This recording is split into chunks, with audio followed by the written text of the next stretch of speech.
Previously on The Strangeverse. Now my duty to spread the word. Do I care about the lives that are ruined because of my actions? I can't care. The entire fate of the world rests on my ability to complete these rituals. Sacrifices, casualties of war. I have to think of them that way. I decided that I'd best deal with Hugo Strange personally.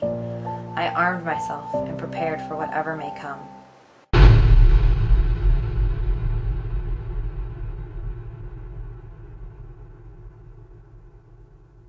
What's up, YouTube? It's your boy Hugo Strange here one more time for another Halloween special.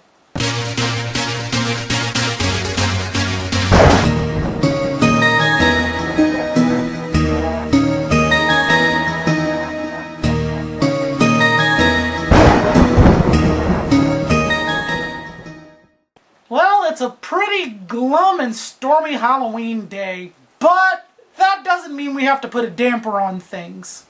So last year and the year before that, we took a look at some horror anthologies.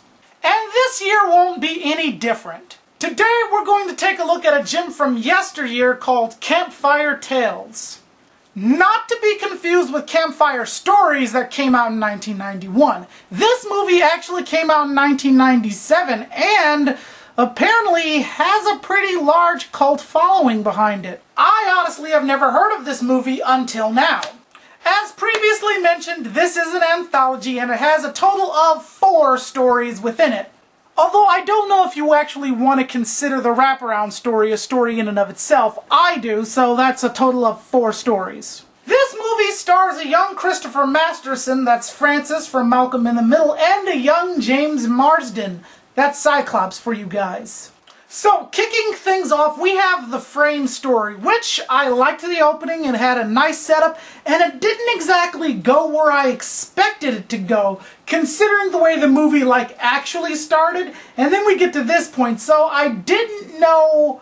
I liked where it ended up, where it was going, and, how all that happened. I was very interested in that, and I liked the fact that it was, like Campfire Tales, so you had the guys around the campfire. I thought that was pretty cool, and the characters were pretty likable.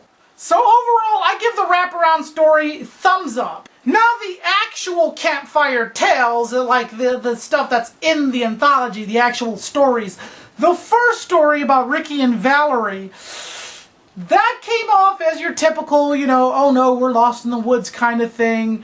Very campy, but I liked it. I should say that a lot of these stories are pretty much based off of urban legends, except for the wraparound story and the third story. This tidbit of information gets us to our second story, which is by far the best one. At least in my opinion, because it was legitimately creepy. The second story is that notorious people can lick 2 things, with the killer licking the little girl's hand and she thought it was the dog, and that whole story. But it plays out very well. The kid's kind of a brat, but at the same time you do get that impending sense of dread. I thought that was very well done, and I was legitimately not scared but unnerved by it, with the way it was shot.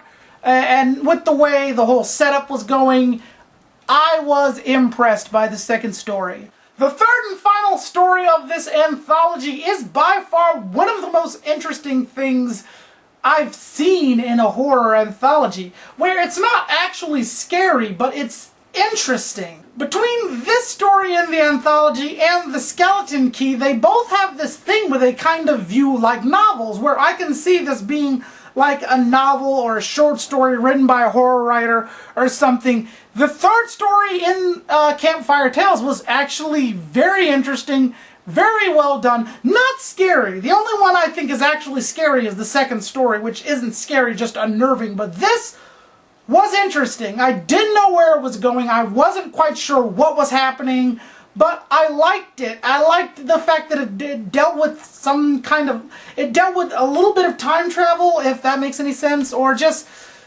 like, it was interesting. Put it like that. It was interesting. Not time travel, but just distorted memories, things like that nature. So, well, a time loop. Put it like that. Time loop. That's what it is. Time loop. But Yeah, the third story, very interesting. There's nothing else I can say about it. Just, I was interested. I didn't know where it was going. And I suppose that's the biggest strength here of Campfire Tales, is that you're not quite sure where it's going, but where it ends up is a good place. So overall, I give it 2 thumbs up for me. If you're not doing anything this Halloween season, definitely check it out, or this Halloween night, I should say. Definitely check it out. Link is in the description box below if you want to view the movie, because it is available here on YouTube. So if you're not doing anything special, definitely check it out. Get a recommendation from me, and I will see you guys later. Peace.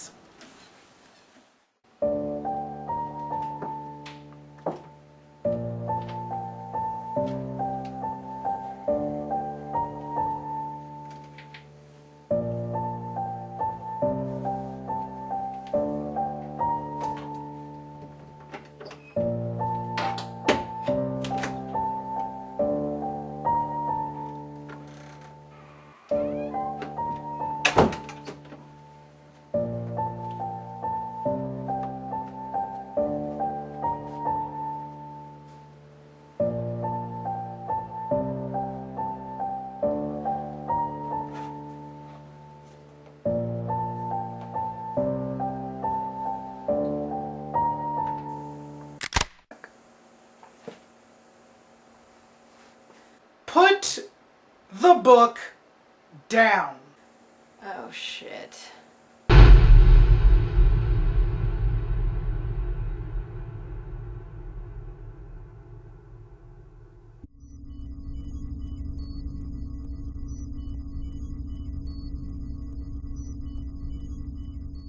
And next time on The Strangeverse.